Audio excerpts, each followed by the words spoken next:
along to another episode of Sweet Tea and Coffee. You know, I thought about this a little bit, Blake. Since it's been so long and since we're kind of knocking the rust off, and I'm sure people listened to the last episode, and that was incredible, wasn't it? Mm-hmm. It was fantastic. Oh, I just so enjoyed interviewing Darby.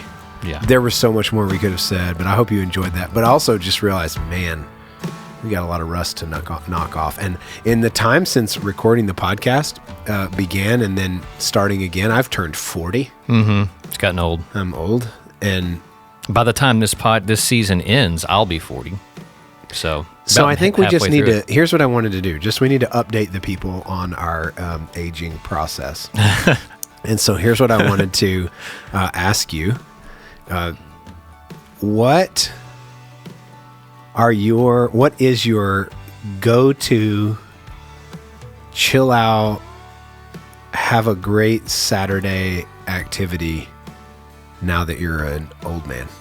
I've been an old man for a while. That's what people tell me. Since you were 6 years old. And I think I just love getting on the lawnmower. I love to mow or the tractor. Something where I just pop in my earbuds and listen to a Western.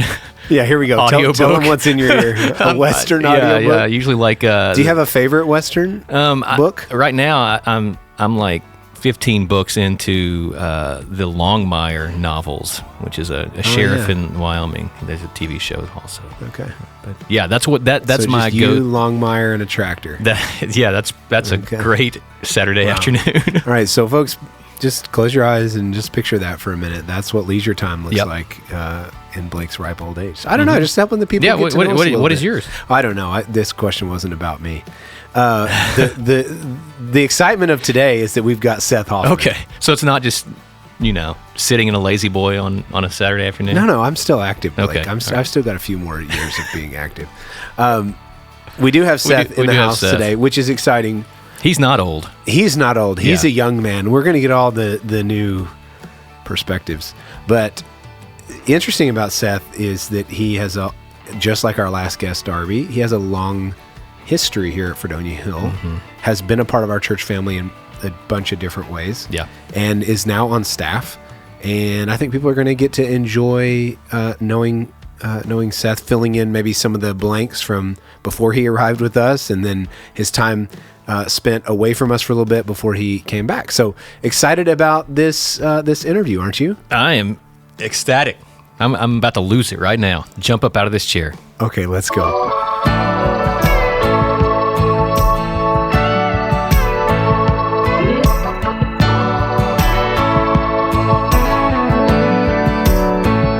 Well, Seth, welcome, man. We're glad that you're here. This is you mentioned before you haven't really listened to too many episodes, and so we're going to have to get on you about that. Normally, we like to interview friends of the pod, and so you're an acquaintance of the pod. Right, that tracks. But we're glad you're here. We like to open up with our introductory question about sweet tea or coffee. If you had to make a choice, or what's your go? Do you have a go-to coffee routine? Do you more of a sweet tea guy? What's your rhythm of life as it relates to those things? Yeah. That's a good question. So normally my answer would be coffee. Okay. Right? That my 99% of my life, coffee is the answer. That sounds like a philosophy of living. Right. But right now, in a very specific time, I'm not drinking any coffee for Lent. Oh. And so right now my answer is sweet tea. And it's not my favorite answer to give, but it is the honest one in this moment. Okay, wow. That's very cool. Well, so that kind of puts you in a little bit of an idea of when we're recording this thing. Lent will be over by the time anybody hears it. That's okay. I really dated us. That's right. You totally did. Right out of the gate now, the whole thing is we'll have to start over. No, that's really interesting. Okay, so in a normal routine, you're a coffee guy. Do you have a kind of a routine? Do you have a favorite place to drink your cup of coffee? Do you have a favorite kind of coffee? Any kind of nuance there? Yeah, I don't really have a favorite kind of coffee other than black. I really have a fondness for Guatemalan coffee. But that's more because I've gotten it so close to the source for a lot of my life. My dad spent a lot of time going on mission trips there when I was a kid. Oh, interesting. And so they would get it through the missionary that they partnered with down there, freshly ground, fresh from them.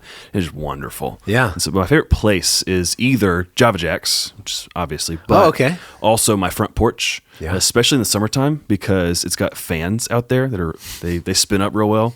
And so I can be outside. Maybe he's the old man. I don't know. But not very hot. So, dude, I can't. Once it gets past 90 degrees, I can't go outside with a cup of coffee. That's a beat down for me. Iced coffee, maybe. That's right. That's right. Well, cool. Well, we want to get into that. I think that's an interesting part of your story, your family and the ministry that they've been involved in and how that shaped you. But kind of give us an idea of where you grew up. What was childhood like for you? Just what was a snapshot of your growing up like? Yeah. So I grew up in Rusk, Texas, the big city, where my dad... I have relatives in Rusk. That was the thing. Okay. Yeah. And so I always felt like a bit of a spotlight was shown on me in that sense, because my dad was the youth pastor of the church that I went to, and my mom was a teacher. My grandfather was the sheriff. I mean, just all the all the things. So was not allowed to do any wrong, right? Yeah, you're busted no matter what. No matter what. My uncle was the chief of police for a very short amount of time, so all four of those were true at one point in time. When I was a teenager, so just a very... Now, is this the Hoffman side of town? This is the Campbell side of town. Okay, so the Campbells ran side. Rusk. Yes. Okay. Still do, honestly. Way to go. A little bit, but... Kind of like the Russells run the bog. It's a lawless place out there. Yeah. But when I was in high school, my dad left the church we were working at, or he was working at, and formed this nonprofit called Tree of Promise, which worked actually in a very similar way as our Open Door, working with people on the lower income spectrum, just in the city of Rusk, and we would help with furniture. We would help with maintaining lawns and plumbing and things that people just couldn't afford to pay for. This nonprofit kind of became the source of like help in need, and then also was and still is, I believe, runs a job program. So people coming straight out of prison, because there's a couple prison units in Rusk in the county jail. So coming out of there, that could be a condition of their release to go through this program, learn faith-based finances, learn how to get and hold a job, and interview well, that kind of thing. And so that was kind of a very small snapshot when I was in high school. And then we moved to Elkhart my sophomore year. Go Elks. He just made the sign. That's right, the hand sign. Okay. The hand sign. It's, all right, I see. It's like can we describe that? Do it up again, and Blake. Describe what you just saw. It kind of looks like the OK sign, but it's like A-OK flattened out. Your thumb and your pointer finger is I'm guessing the head of the elk, and then your other three fingers are the antlers. Yes, I'm assuming. Yes. Yeah. So this isn't actually a symbol that is official or anything. Oh, okay. One of my buddies senior year picked it up. We spent all that time for the people to learn. One whole year. Maybe it'll catch on. Maybe it will. Maybe it'll catch on now. All the people in Elkhart. Yeah. Hey, go back for a second. That's interesting. That sounds like that's a pretty big shift. You know, where you said your dad kind of came out of church ministry world, came out of the youth ministry world, and did the nonprofit. And the way you described it, I just want to make sure I caught this, was like seemed like a whole family thing. Mm-hmm. You sound on some level. It was a me and my dad thing. Okay. So what are your memories of that? I mean, you're in a high school. Yeah, 8th to 9th grade was probably that shift there. But it's a very hands-on approach to ministry in some of your really formational years. What are kind of some of your memories of that? Of doing that work? Yeah, I mean, it was a lot of, I would get home either during sports season after some sort of practice, or when it was the off season, just getting home. And Dad said, all right, load up. Like there's a trailer that we had that never got unhooked from his Jeep at that point in our lives. And so we had there's this house in Rusk that he had access to called the Sugar House, where they stored all the sugar during the Civil War. That's a friend of his owned and said, use it for whatever. And so we would pull up to the Sugar House and load up a couch or a bed or a stack of lumber or whatever, and take it either to someone or from someone. Or go put a fence up, or go help plumb somebody's sink, or just a lot of random things. And I kind of always like to joke with him after that. It's like, man, I learned a lot of what I didn't want to do growing up in that time of life. I knew I didn't want to lay fence growing up, I didn't want to be a plumber. But it was a really sweet time because there's a lot of hours spent, just me and my dad in this space. I'm sure that now you look back on that with some fondness and dad. But in the moment, is it like, oh gosh. Oh, good. I see the trailer is fully attached, not just sitting next to the Jeep. Like, okay, we've got work to do today. That's right. Okay, I interrupted you. You got us to high school. Mm-hmm. You move, and that's an interesting time to move. You were at what year were you when y'all moved? So we moved like houses my sophomore year, the day after Christmas, 2016. I remember. Wow. Because we had Christmas at our house, but it was weird because the only room left in the house was the living room that was all put up and everything. And then I started school there my junior year, so I finished out the year in rest my sophomore year. Okay, what was that transition like? I moved at a similar time, a little earlier, and it was now it's a total different. We went from a really small town to big city, and so it's disorienting in a lot of ways. But it's a tough time to move and relocate. Was that difficult for you, or were you ready to go? And can I say yes? Yeah. It was really hard, and initially I was given the option to transfer to us to kind of stay there because my mom is actually still a teacher there at the elementary school. But eventually, was kind of decided, that I would move just everything because my little sister, she had a hard time making friends at that age. She was a few years younger than me and so it was a big shift. And so everything from I was doing all of the things. So track, band, sports, everything was kind of jolted out from under me a little bit. But it was really good. We went from a church that had been kind of a sticky, weird situation for us because the way that my dad had wanted to shift to do missions ministry within and like a part of the church in the same way that he was doing with the nonprofit. Mm-hmm. And it didn't work out well. Like the church voted to not do so. My family was kind of hurt by it through some of the statements that were made and the questions that were asked. Yeah. And it was really hard. And a big reason why growing up, I was like, I'm never going to be in ministry. Wow. Said that a lot to myself in middle school, high school, those years.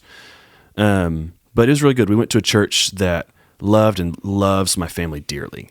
And that, was everything to us in that time. Now, was that immediate? Did you recognize that kind of immediately and it was helpful in healing from the previous? Or did it take a little while to realize, okay, church can be a good, safe place for us? Was it, and I'm sure that process was probably different for different members of your family, but for you, how did that take shape? Did you immediately find connection, or did it take a little while? I didn't necessarily immediately find connection for myself, but the big way that I saw that and realized that was very early on was just the way that they took care of my little sister. She's had just a bunch of health problems, and it has to do with how her birth and all the things, and that's a whole other, we could talk about that for a few hours on its own. But with that has come some just difficulty in her life. And so coming in and seeing them just immediately see not a girl who was limping, or not a girl who had trouble getting in the door sometimes, or not a girl who had XYZ problem, just saw a girl that needed love and they gave it to her. It was just like, and had no idea who she was. Didn't know that she could be the most annoying person in the world, as her older brother would think, right? But seeing that, even before I had gained those connections, had made those relationships, was enough for me to be like, okay, this can be safe. Like, I see this is good. And so, You mentioned a minute ago that you kind of had this idea in your mind, I'm never going to do church ministry. It sounds like you were checking a lot of things off the list. Never going to be a plumber. Never going to be never going to be a pastor. I think that's what a high school male does. Is like, I don't want to do this. I don't want to do this. I don't want to do this. Yeah.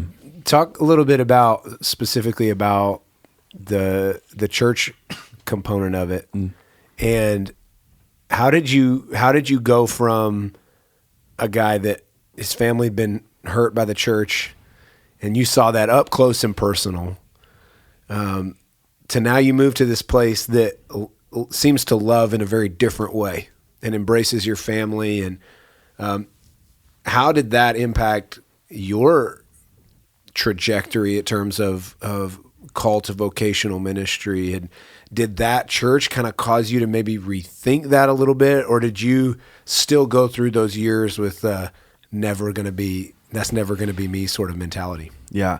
Well, so when I was a child, when I was 8 years old, I remember we were at Piney Woods Camp. I had this moment of, okay, I'm going to go into ministry. This is right. I remember we were in the parking lot, like getting ready to leave, right? And so I had the conversation with our boys leader, had conversation just a little bit with my parents. And so really for a while there, was like, okay, this is kind of my trajectory. Didn't really think about it a lot. And I think looking back on it, I was probably the most hurt by the church in the sense moving, and not because there was anything done to me, but because of just the way that I noticed and I perceived people saying things to my family, and not necessarily about my family, but asking hard questions like, okay, why are we still paying you if this is like your heart and it's not in the job that you have? I heard that as a middle schooler and thought, you hate my family, in a way that's not true or right. Yeah. But they were having to ask the hard questions as a church. Yeah. And so I even look back, and it's still a church that my grandparents attend in Rusk. And so there's no like lingering hurt or hate there, or hate is a hard word, but, that was a big like wrench in that. Like, oh, I saw my mom like cry over some things like that. And I thought, I'm never going to put a wife through that. I saw my dad really wrestle. I was like, man, I don't want to wrestle with any of these things. I think it was I was running from possible hurt. But I think once I had decided that, in a big way. So I didn't reconsider it really at all until I was an armor bearer, even here. Wow. So it didn't really affect in my kind of my high school years. Wow. Okay. So fast forward a little bit, because that's where we get to know you a little bit. How you come to SFA? Yeah. How'd you get to SFA? That's other than proximity, how did you get here? It's the only school that I applied to. Okay. I was really, really lazy about it. Yeah. And so I had about the application process. About every bit of my entire senior year was rough because I was so lazy about everything. But I had two buddies that went to SFA. And I went and stayed a weekend with them as like my college day kind of thing. And both my parents are lumberjacks. And I was like, okay, like this is kind of nice. And the one thing I was like, this is far enough away that I don't have to go back every weekend. Like it wouldn't be an expectation of my mom. Right. But it's close enough where I could feasibly do so if I wanted to or needed to. That was kind of the only thought I put into it criteria. Whatsoever. Okay. So did you have a major in mind when you came to SFA? So I did have a major in mind, and I chose a different major, even still having. So I initially came wanting to do deaf and hard of hearing education. Okay. And so my first semester I took sign language 1, and it was Tuesdays and Thursdays from 7 p.m. to 9 p.m. So wow. I shut that down pretty quick. But the major that I chose was mass communication in journalism. And so took a bunch of those classes, eventually switched to PR. Shout out. Yeah. Did you stick with it? I have an ad PR/social media degree from SFA Axum. Social media didn't exist. I was going to say that little add-on. I'll just say when we were in college, that's when Facebook came about. Was when we were in college. Okay. Yeah. Okay. You had to have an SFA or I guess probably tech email. Yeah, you had to have a college email at the time to do it. Yeah. I do forget how old you two are. Yeah, that's right. Yeah. We did cover that at the top of the show, Blake. Thank you again. That's good. Okay, so then what are the first few years you're at SFA? How do you end up bumping into Fredonia Hill? Mm-hmm. And you mentioned armor bearer. It's funny, we have had now two guests back to back that's been part of their story, the armor bearer journey. For Darby, she mentioned, just Melina just said, hey, I think this would really be good for you. What was your journey like in connecting with Fredonia Hill and kind of coming to that point where exploring vocational ministry and leadership in the church was something you were interested in? So it's actually a really funny story how I got connected to Fredonia Hill at all, because my friend and I stayed at Steen Tower my freshman year, and I had a roommate who we kind of church hopped together. But in the kind of the attached other room that shared a bathroom with us, it was a friend that went to high school with us as well. And he didn't really care about religion, the church, anything like that. He would have called himself an atheist. And so my friend and I thought it would be really funny when we were here at Fredonia Hill to write his name on the blue card.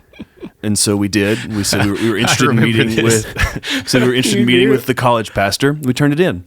And so he gets a text from the esteemed. Oh, you put his name. Yes, in. yes. We put the friend that didn't care about anything. Wow. So we put he gets a text from the esteemed John James.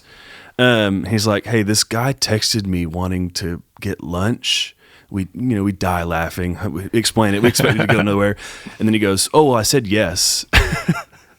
That's so great. I said yes, and so we go and we have lunch with John. He buys us sandwiches at Which. So you all went? Yes, all three of us went, so that we could explain that, like, hey, this guy has no idea. He's never even been here. Never been here. Like, this is, and that's / we want lunch. Yes, yeah, well, yeah, absolutely.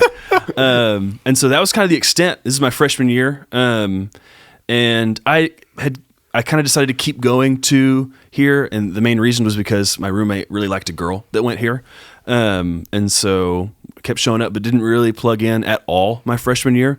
And then spring break, my freshman year, was when COVID hit. Oh, goodness. And so everything breaks down. All the friendships that I thought I had, shattered, gone, come back my sophomore year. And by the time October hits, I'm a wreck. Just absolutely washed. And I was dating my wife, Sam, at the time.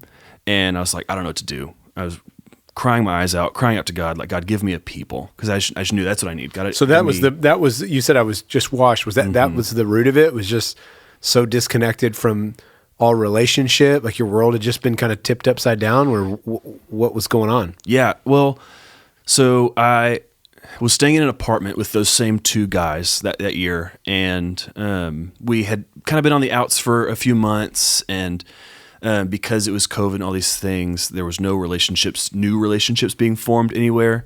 And so I kind of looked up one day in October and thought, man, the closest friend that I have is this girl that I'm dating an hour and a half away.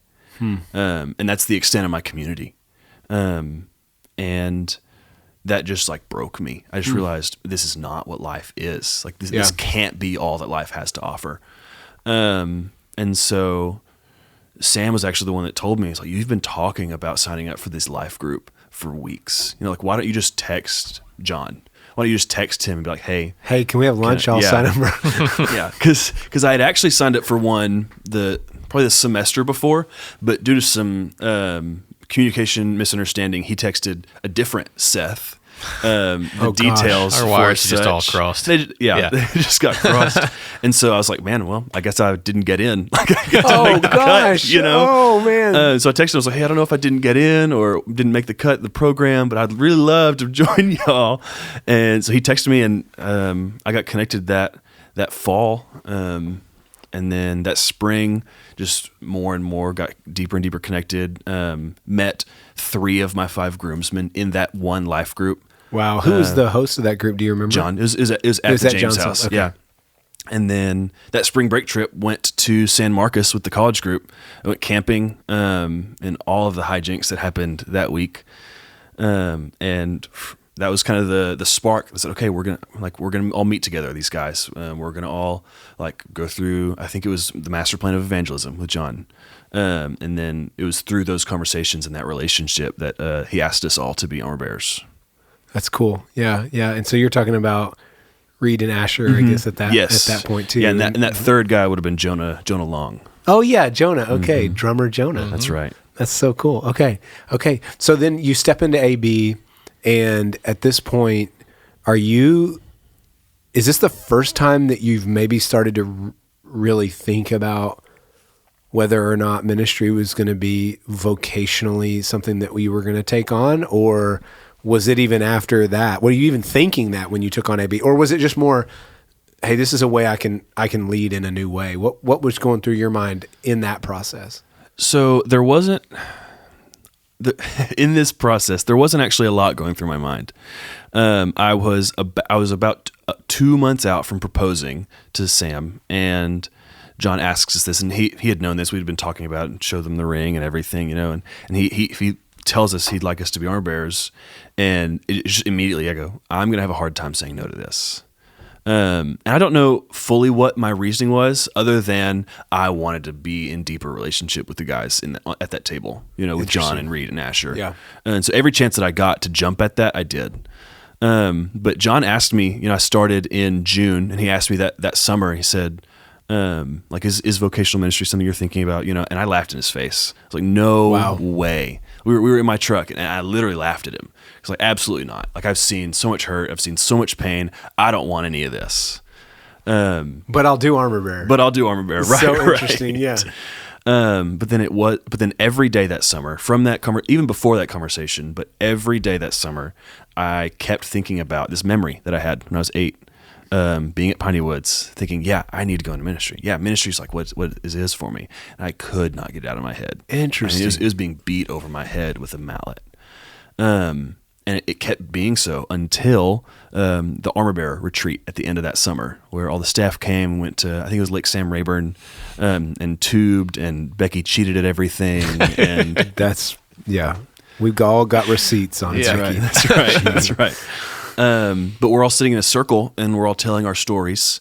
And I've yet to go yet, and I'm some kind of thing like, what am I going to say? And I'm listening, and Matt Murray is telling his story, and he's telling at least the parts that I'm hearing and listening to. He's telling my life story, beat for beat, from his lips, except for he knew that he was going into ministry. He knew, like, this was like right, and I just hear that, and I'm like, oh my gosh, okay, God. Like, okay, it's like this relief, this peace, this weight off my shoulders of, okay, I get it. You can put the mallet down. Like, yeah, like, okay, I'll do this. I'll consider this.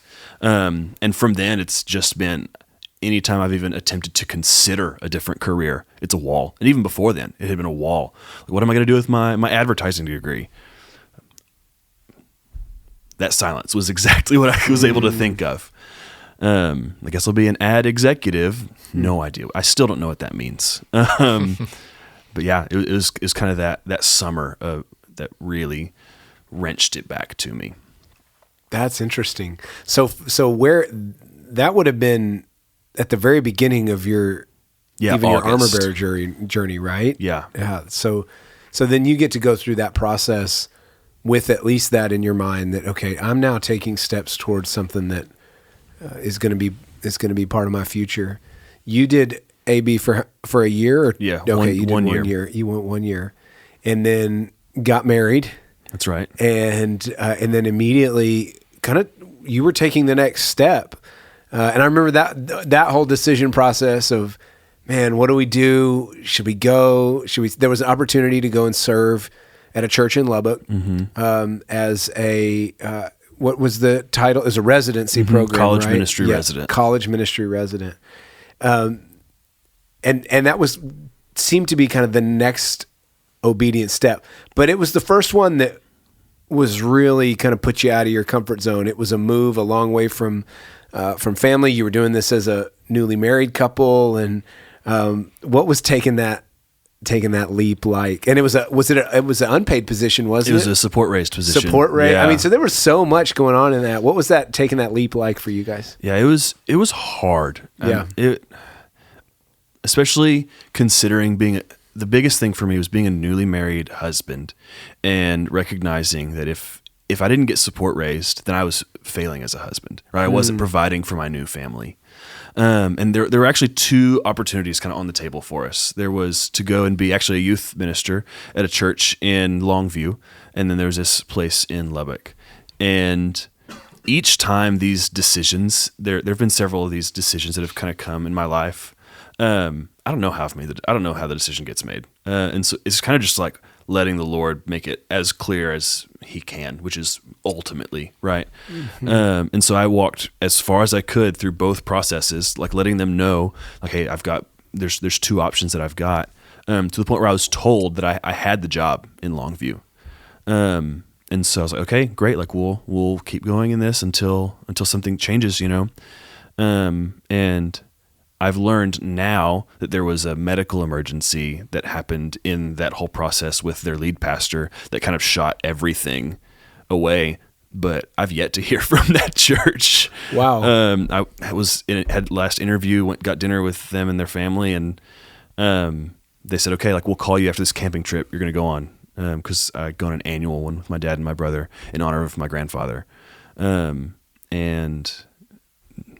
there was one attempted phone call when I was there in the mountains in Wichita National Forest.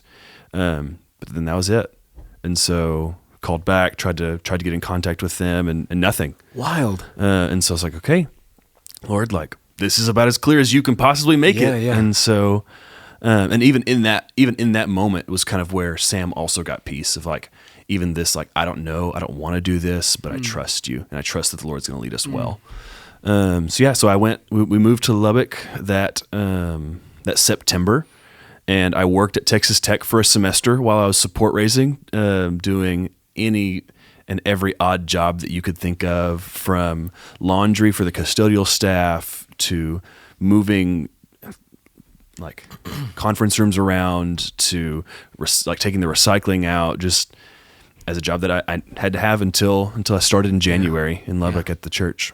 Yeah, but there's something about kind of going to a place where it's just the two of you kind of early in marriage. Certainly there's challenges that come with that. You still don't know how to communicate. You still don't know how to be married. You're figuring all that out. But absolutely. Having to do so in an environment where you kind of it's just the two of you, I'm sure there's some unique gifts that come out of that as well. Did y'all experience that? Just that it was, you look back, do you go, that was really good for us, we needed that that time, or do you go, that was too far, never doing that again?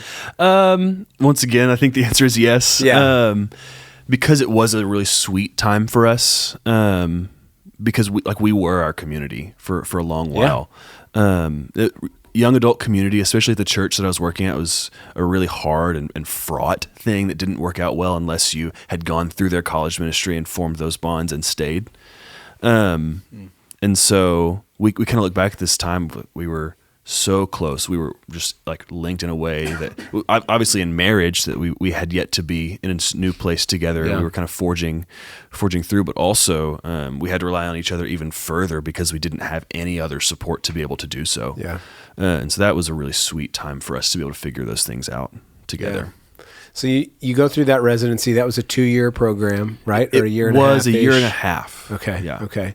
And we probably do need to do some skipping over a little bit, but there's a process here where our church, we're changing a lot. And so while Seth is in Lubbock, we're also kind of rethinking. We had a transition at our student pastor position, and it was kind of the thing that I guess kind of sparked us really rethinking how to do student ministry well for the students, but also for those that serve them as ministry leaders, and we were transitioning our whole philosophy of ministry in that what we now call next gen world, which for us is an umbrella term that talks about birth really all the way through college, but rethinking what do students need and how do we do that. Anyway, so we didn't have a really well-formed, hey, we've been doing this for a long time. We kind of know. It was a really kind of a new sort of way of doing ministry. And we always kind of look, okay, who has been through our program before that, we look to leaders. And obviously your name came up and interviewed. What was it for you that as you step now out of college ministry, what was it for you that was attractive about being back at Fredonia Hill and in a student ministry role, which was not where you were currently serving? And I don't know if you'd seen yourself really there or not, but what was it that kind of made you go, okay, this is a step we want to take? Yeah. So a big part of it was seeing my dad in student ministry. So he was a youth pastor for 17 years at one church. And so seeing that and seeing like I've talked a lot about the hurt and the hard and all the things, but also seeing like the joy and the love and the just getting to bring students into your life and take care of them well. He adored that. And just as I get older and realize how alike my dad I am, I'm also learning that I adore it as well. But with regards to specifically coming back to Fredonia Hill, Sam and I were talking.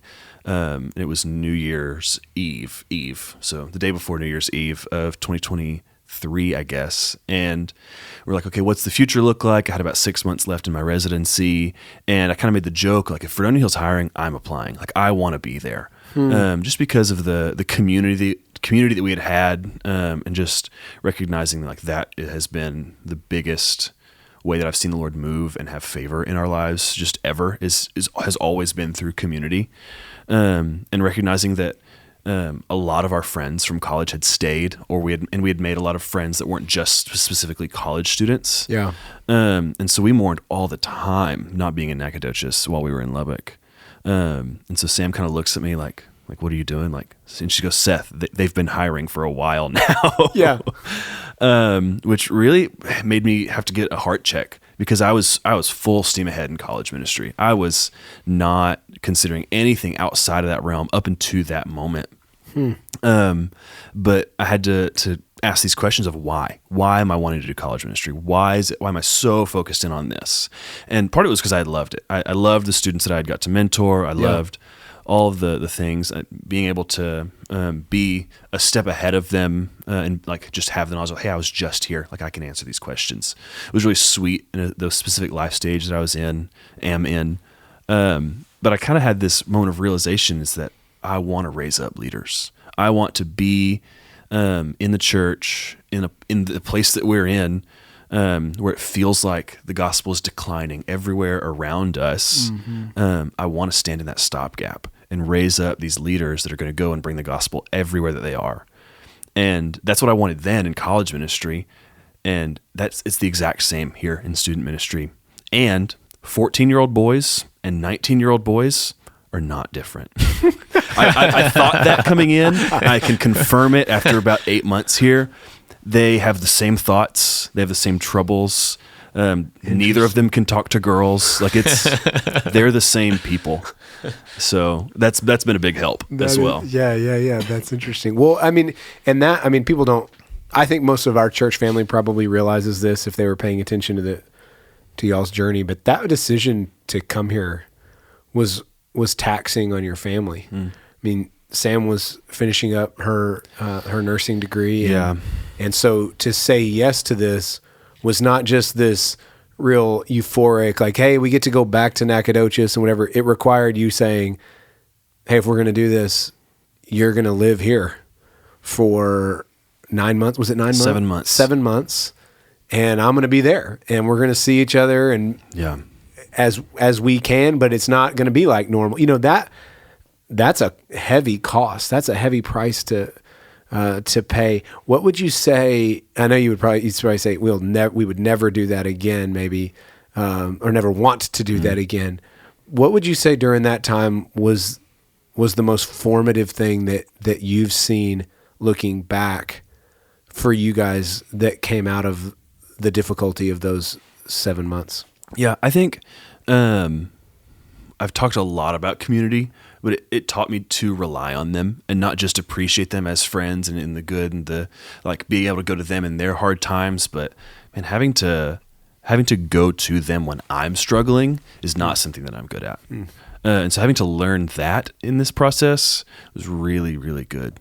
But also even Sam, just her confidence in the Lord and her recognizing, I had it hard. Yes, like it was hard for both of us, but I had it hard surrounded by community, surrounded by people that love us and have continued to care for us in this process. And she was 500 miles away, and she did have the friends and people that cared for her, but she went through a blender. And so to see her come out the other side, trusting the Lord even more, has been wonderful. And I would also say that for anything less than following the Lord in a way that we know is following the Lord, we would never do it again. Yeah. Because it was horrendous. Yeah, so for sure. Bad. Well, it was, you watching it, it's like, man, I just realized how difficult that would be. And, for you I mean, she's getting a nursing degree, which is not just this walk in the park. You know, Right. it's incredibly challenging, and you're helping us reestablish kind of a new vision and direction in student ministry. And so you both worked so hard and labored so hard. But it was interesting to watch you grow and mature, both of you. And then I'm sure there's been some really cool gifts that you've received in your relationship together. There's a depth and a what is it called? Resilience that I think gets formed when we go through those things. I want to close just by asking you, as you've now been in the position for how long now? 8 months. 8 months. So I thought we were coming up on a year. You've gone headfirst into student ministry, and it's been awesome as a student ministry parent. Well, actually, we both are. Yeah.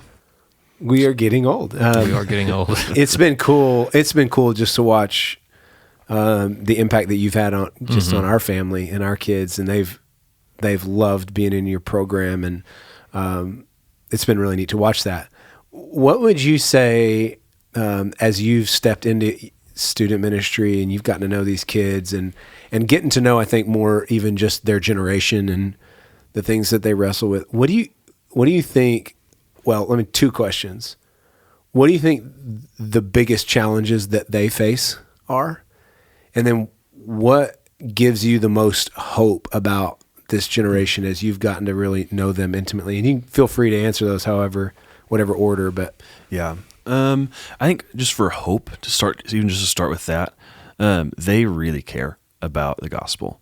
I mean, I've seen that in most all of my students, is that when they actually get it and they latch on to the things that we're trying to teach them, the things that we're trying to instill in them, I think it takes some time. It takes some, I think, experiences. You know, so we go on spring break trips, we go to camp, and those kind of things. But when they open their eyes to, man, like the gospel is everything. The gospel is the greatest news anyone will ever hear, and I've heard it, and some people haven't.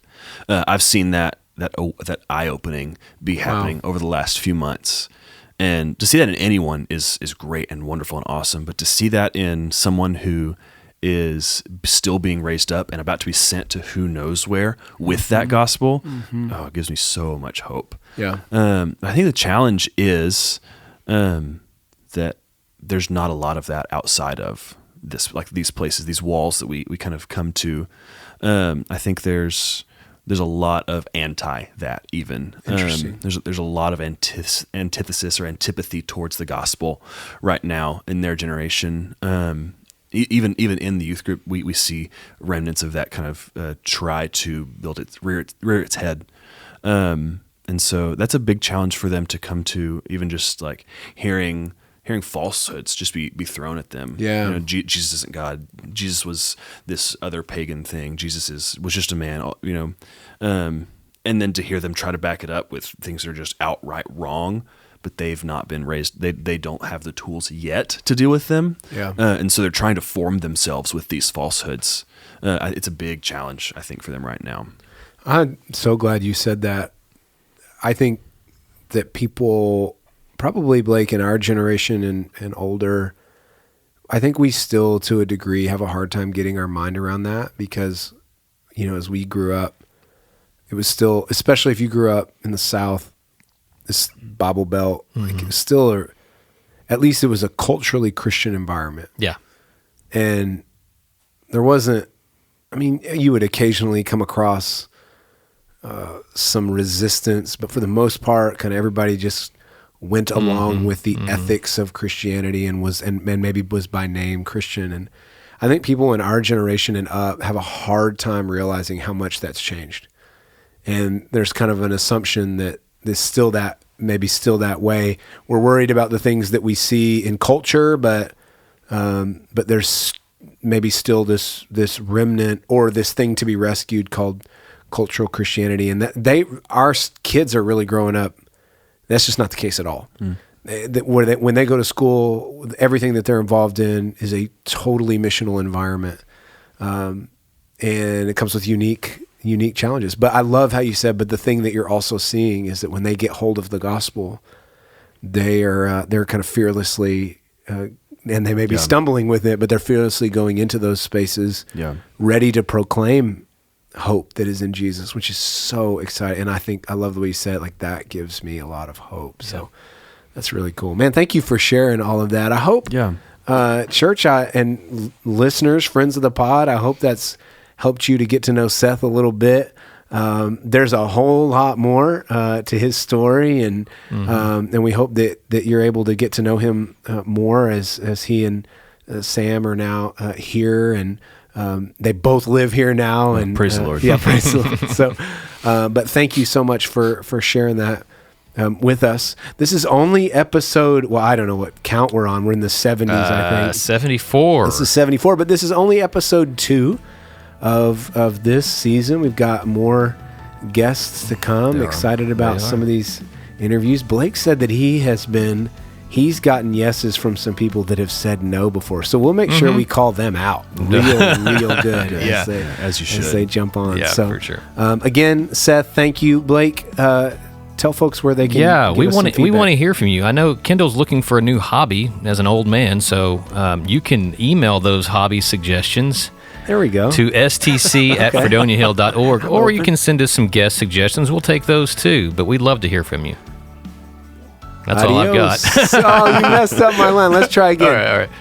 Adios. Hey, wait. Oh, no. Hey, before you say adios, I do have to say this. Okay. Brendan Todd told me one time that his favorite thing about our podcast is that we don't talk over each other. And we just it's the second episode that we've done that. I'm telling you. So I don't know. Maybe we're just rust. Yeah, it's just rust. rusty. Yeah. We'll get better So with anyway, time. you go ahead and conclude the show with your tagline. Okay, I'm gonna say it in 3, 2, 1. Adios.